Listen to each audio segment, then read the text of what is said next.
Assalamualaikum warahmatullahi wabarakatuh. Perkenalkan, nama saya Asep Abdul Khair. Saya membuat video karena ditugaskan membuat materi pembelajaran. Di antara pembelajarannya yaitu memahami fungsi dan kedudukan Al-Quran dan hadis.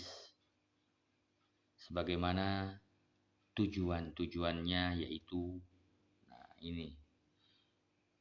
Siswa diharapkan memahami Al-Quran dan hadis sebagai pedoman hidup manusia, menjalankan sikap tanggung jawab dalam berperilaku sesuai dengan Al-Quran dan hadis, selalu berpedoman pada Al-Quran dan hadis. Al-Quran, apa pengertian Al-Quran? Kita sering pasti mendengar istilah yang namanya Quran. Iya, Al-Quran adalah kitab suci umat Islam. Lantas, apa pengertian Al-Quran? Namun, sebelum lebih jauh kita membahas pengertian Al-Quran, kita lihat dulu hadis Nabi Shallallahu Alaihi Wasallam berikut ini. Sebaik-baik kalian adalah orang yang belajar Al-Quran dan mengajarkannya.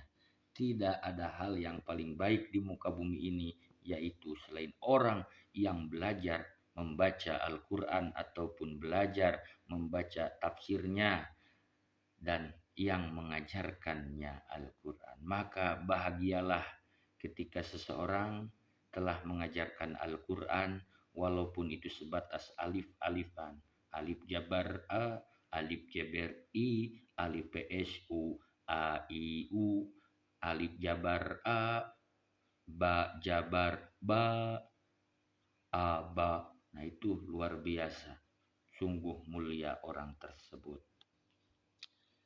Nah, lantas kita ke definisi Al-Quran.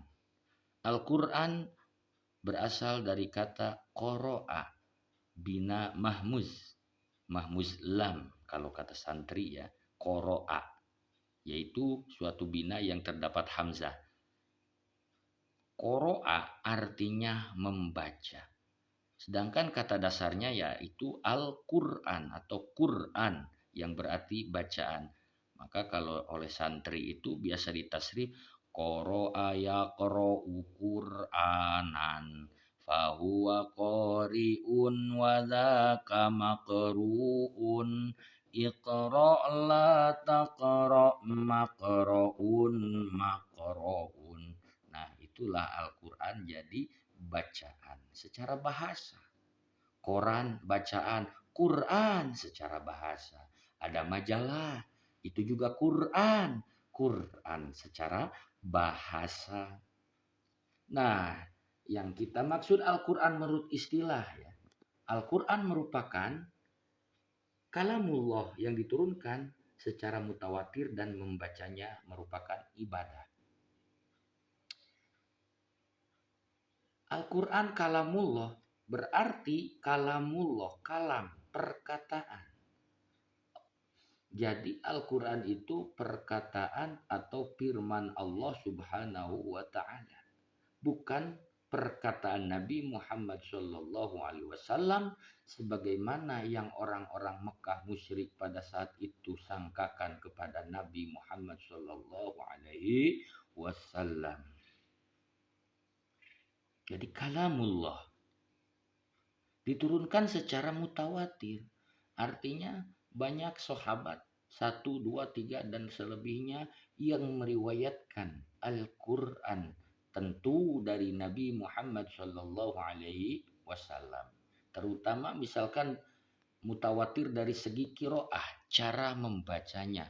Ya ini kan sudah lain-lain. Banyak gitu kan. Pernah kita mendengar qori internasional itu Kiai Haji Muammar ZA membaca wadduha. Nah, itu qiraah. Sedangkan kita biasa membaca wadduha. Nah, itu dari segi qiraah, cara membaca. Kembali ke definisi, kita tadi mampir sebentar dulu. Yang membacanya merupakan ibadah. Jadi ketika seseorang mukmin membaca Al-Quran, maka tiada lain beliau itu sedang melakukan ibadah. Ingat, satu huruf dibalas 10 kebaikan oleh Allah Subhanahu wa taala.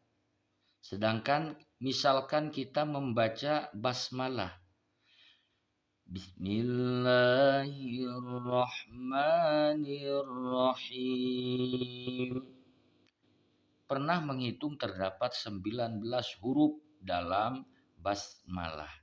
Maka tinggal kalikan saja 19 kali 10.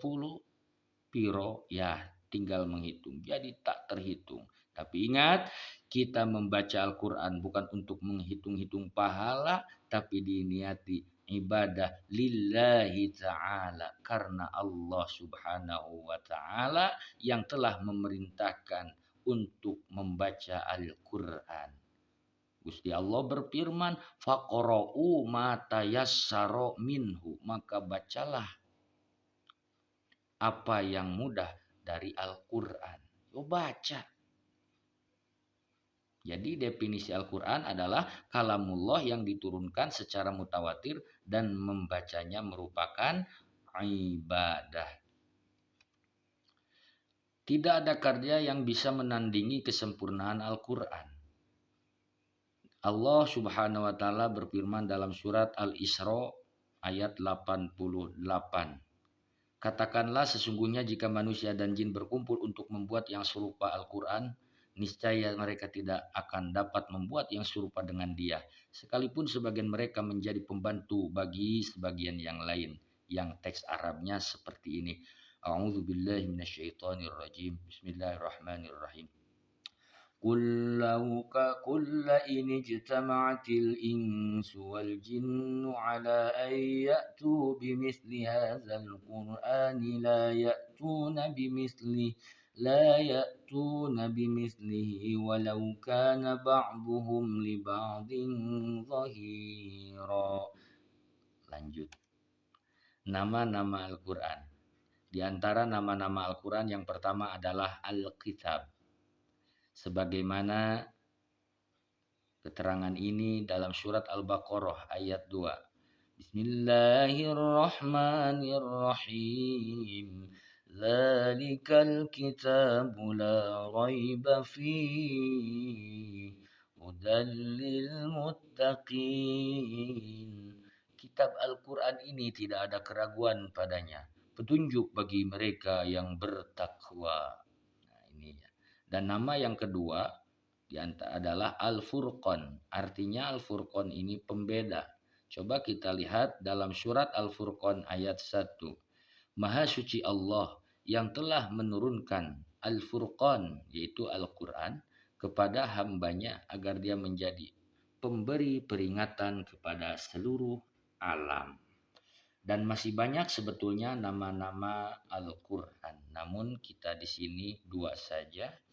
Semoga bisa diingat. Fungsi Al-Quran bagi manusia. Yang pertama adalah Al-Huda. Apa itu Al-Huda? Petunjuk. Maka dalam konteks Al-Huda ini dibagi ke dalam 3 konsep. 1. Al-Quran petunjuk bagi manusia secara umum. Lihat surat Al-Baqarah 185. Yang kedua, petunjuk bagi orang-orang yang bertakwa. Al-Baqarah ayat 2. Dan yang ketiga, petunjuk bagi orang-orang yang beriman. Untuk yang ketiga jelas sekali karena orang-orang yang beriman terhadap Al-Quran otomatis menjadikan Al-Quran sebagai petunjuk. Dan yang kedua adalah Al-Furqan. Fungsi Al-Quran sebagai pembeda dari apa? Dari yang hak dan batil. Atau benar dan yang salah. Itulah fungsi Al-Quran. Karena di dalam Al-Quran itu terdapat berbagai macam perumpamaan. Misalkan kisah orang yang baik. Dan juga Al-Quran banyak sekali membahas orang-orang soleh. Jadi seimbang. Dalam Al-Quran misalkan ada kisah Ibrahim alaihissalam. Lalu dalam Al-Quran ada kisah Fir'aun, ada kisah Zulkarnain, ada kisah dan banyak-banyak dari segi berbagai macam kisah. Nah ini tujuannya yaitu sebagai ibrah ya, untuk membedakan yang hak dan yang batil.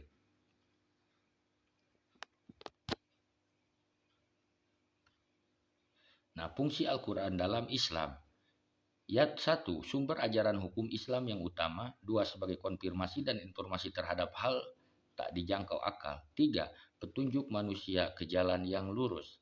Dan keempat, sebagai pengoreksi atas ajaran terdahulu seperti Injil, Taurat, dan Zabur. Nah ini fungsi Al-Quran dalam Islam. Yang pertama, sumber ajaran hukum Islam yang utama. Jelas, karena dalam Islam itu ada terdapat 4 hukum. Quran, hadis, ijma, dan qiyas. Itu barangkali fungsi Al-Quran dalam Islam. Terima kasih dan mohon maaf videonya goyang-goyang karena saya tidak ada ini dipegangin sama tangan jadi capek sekali ya. Mohon maaf. Wassalamualaikum warahmatullahi wabarakatuh.